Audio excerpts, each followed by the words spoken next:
अस्सलाम वालेकुम dear students, welcome to Irfa. Irfa एक ऐसा प्लेटफॉर्म है जहां पर पूरे पाकिस्तान के स्टूडेंट्स को स्कॉलरशिप्स और लेटर ऑन जॉब अपॉर्चुनिटीज़ दी जाती हैं थ्रू क्विज़ कंपटीशन। जितने भी क्विज़ कंपटीशन हो चुके हैं उन तमाम क्वेश्चंस को सब्जेक्ट वाइज हम आने वाली वीडियोस में डिस्कस करेंगे। ऑलमोस्ट 50% क्वेश्चन पास पेपर से ही लिए जाते हैं। MCQ, in which process when carbon compound plus oxygen reacts they create carbon dioxide। इन चारों में से आप ऐसा प्रोसेस बताएंगे जिसमें कार्बन कंपाउंड और ऑक्सीजन आपस में मिलते हैं और एट द एंड मिलता है कार्बन डाइऑक्साइड रिलीज होता है एटमॉस्फेयर में।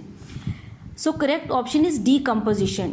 इन which process living organism release carbon dioxide into air. Living organism का कौन सा ऐसा प्रोसेस है जिसमें वो कार्बन डाइऑक्साइड को रिलीज करते हैं? रेस्पिरेशन, फोटोसिंथेसिस, कंबशन और डीकम्पोजिशन। रेस्पिरेशन एक ऐसा प्रोसेस है ह्यूमन बींग्स का जिसमें वो ऑक्सीजन को इनहेल करते हैं एंड कार्बन डाइऑक्साइड को एक्सहेल करते हैं, मींस अपनी बॉडी से बाहर निकालते हैं। सो correct option is a, in which carbon dioxide is release into air by the human beings or living organisms. What human activities contribute to the intensification of the greenhouse effect?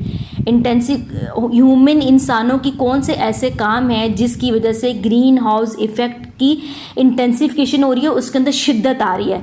First of all आप समझेंगे green house effect एक ऐसा process है जिसमें जो ज़मीन है वो हीट को ट्रैप कर लेती है, अपने अंदर ले जाती है, लेकिन वो उस हीट को लूज़ नहीं करती, मतलब वो इस हीट को दोबारा से एटमॉस्फेयर में नहीं जाने देती, जिसकी वजह से सरफेस का टेम्परेचर जो है वो राइज हो जाता है, जिसके नतीजे में अभी ग्लोबल वार्मिंग हो रही है, टेम्परेचर बहुत राइज हो रही है, पोलर आइस कैप्स जो हैं वो मेल्ट हो रही हैं, एसिड रेन्स हो रही हैं, फ्लड्स आ रहे हैं, इस तरह की चीज़ें हो रही हैं। सो वन बाय वन इसको डिस्कस करते हैं। प्लांटिंग मोर ट्रीज, ये तो अच्छी है उसके लिए, ग्रीन हाउस इफेक्ट के लिए।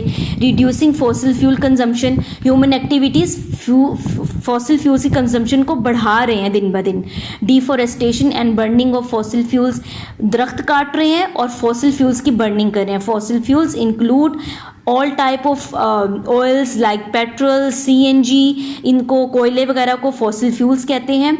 इम्प्लीमेंटिंग रीन्यूएबल एनर्जी टेक्नोलॉजीज़, और ऐसी टेक्नोलॉजीज़ इंट्रोड्यूस करवा रहे हैं जिससे जो हमारा प्लास्टिक है, जो मैटर है, उसको हम दोबारा से रीन्यूएबल करें, दोबारा से यूज़ करें।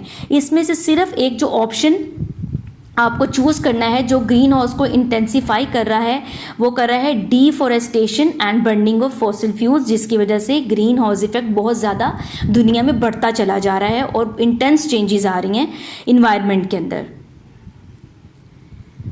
How does the greenhouse effect impact earth's climate? Greenhouse effect earth के क्लाइमेट को, उसके मौसम को, उसकी क्लाइमेट को कैसे असरअंदाज कर रहा है? It leads to cooling of the atmosphere, atmosphere cool नहीं हो रहा, इनफैक्ट हॉट हो रहा है। It causes uniform temperature distribution across the globe, जितनी भी दुनिया है वहाँ पे यूनिफॉर्म टेम्परेचर की डिस्ट्रीब्यूशन नहीं है। अब मौसम जो है वो चेंज भी हो रहे हैं, इंटेंस भी हो रहे हैं, अनएक्सपेक्टेड हो रहे हैं। It results in warming of the earth surface and atmosphere. Green house का इम्पैक्ट एक ये है कि इसमें ज़मीन के जो टेम्परेचर है वो बढ़ जाता है, एटमॉस्फेयर गर्म हो जाता है। It decreases the intensity of solar radiation reaching the earth. Only correct option is C कि ग्रीन हाउस इफेक्ट अर्थ कर रहा है, अर्थ के क्लाइमेट को इम्पैक्ट कर रहा है by warming of the earth surface and atmosphere. Earth के सरफेस को भी इंक्रीज कर रहा है और उसके टेम्परेचर को भी इंक्रीज कर रहा है। What is the consequence of an enhanced greenhouse effect? अगर इन्वायरमेंट में ग्रीन हाउस इफेक्ट का असर बढ़ जाएगा तो उसका क्या नतीजा, कॉन्सिक्वेंस क्या निकलेगा? Decrease in global temperature, global temperature जो है वो डिक्रीज हो जाएंगे। ओशन एसिडिफिकेशन हो जाएगी। Increase in polar ice cap और reduce frequency of extreme weather. Ocean acidification हो जाएगी अगर इन्हांस ग्रीन हाउस इफेक्ट हो जाएगा। अब इसके लिए आप समझें कि what is ocean acidification. Ocean acidification is a continuous decline in the pH, इसमें डिक्रीज़ होती है pH ऑफ अर्थ ओशन की। लगातार जब केमिकल्स हमारे इन्वायरमेंट में आएंगे, पानी के अंदर आएंगे, तो ओशन के अंदर जो एसिडिफिकेशन है वो बढ़ती चली जाएगी, जिसकी वजह से जो प्लांट्स रहने वाले हैं सीज़ के अंदर, ओशन के अंदर, वो डिस्टर्ब हो जाएंगे, उनकी ब्रीदिंग, उनका फोटोसिंथेसिस का अमल डिस्ट्रॉय हो जाएगा। So correct option is B, acidification जो है वो ज़्यादा होगा ग्रीन हाउस की इंटेंसिफिकेशन की वजह से। नेक्स्ट क्वेश्चन स्टार्ट करने से पहले हमारी आपसे रिक्वेस्ट है कि हमारे इस नोबल कॉज में जो हम पूरे पाकिस्तान के स्टूडेंट्स को फ्री एजुकेशन देना चाहते हैं थ्रू क्विज़ कंपटीशन में हमारा साथ दें, और आपका साथ यही है कि आप हमारे चैनल को सब्सक्राइब करें और फ्रेंड सर्कल में शेयर करें। और इसके साथ साथ जो स्टूडेंट्स भी क्विज़ कंपटीशन में शामिल होना चाहते हैं वो हमारी वेबसाइट irfa.org.pk पर रजिस्टर करें ताकि मैक्सिमम स्टूडेंट इस स्कॉलरशिप से फ़ायदा उठा सकें। Thank you. Which of the following gases is not a green house gas? Green house में ज़्यादातर हमारे पास जो गैसेज आती हैं वो है carbon dioxide, methane, water vapours, but oxygen is not a greenhouse effect. ये हम ब्रीदिंग में इस्तेमाल करते हैं, रेस्पिरेशन में इस्तेमाल, and it is a useful gas for us.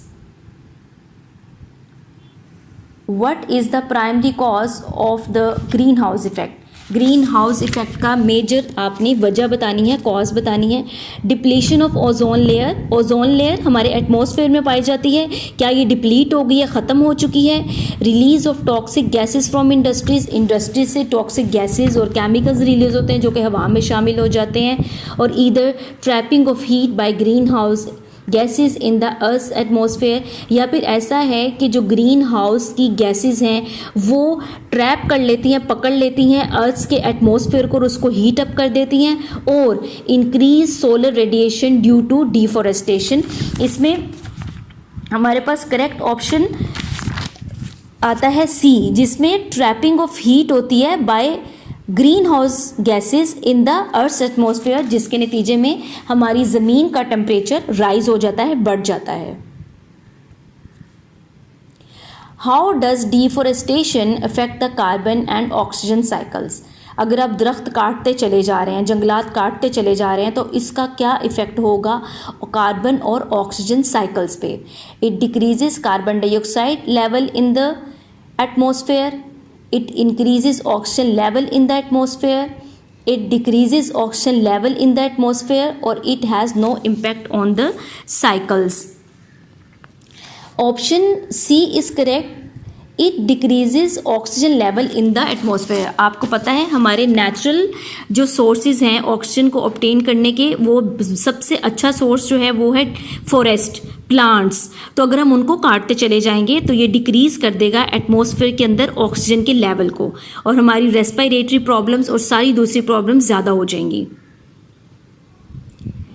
Question, what role do planktons, phytoplanktons play in the carbon cycle?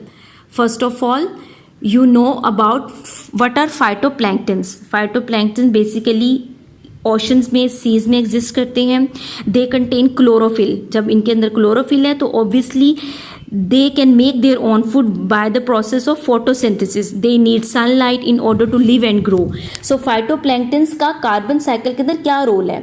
They release carbon dioxide during respiration, they convert carbon into organic compounds, they absorb carbon dioxide during photosynthesis, and they break down dead organic matter releasing carbon dioxide. Option C is correct here because ये absorb कर लेते हैं carbon dioxide को during the process of photosynthesis, जो कि खुराक बनाने का इनका अपना अमल है। डियर स्टूडेंट्स, आई होप आपको ये वीडियो पसंद आई होगी और आप इससे फ़ायदा उठाएंगे।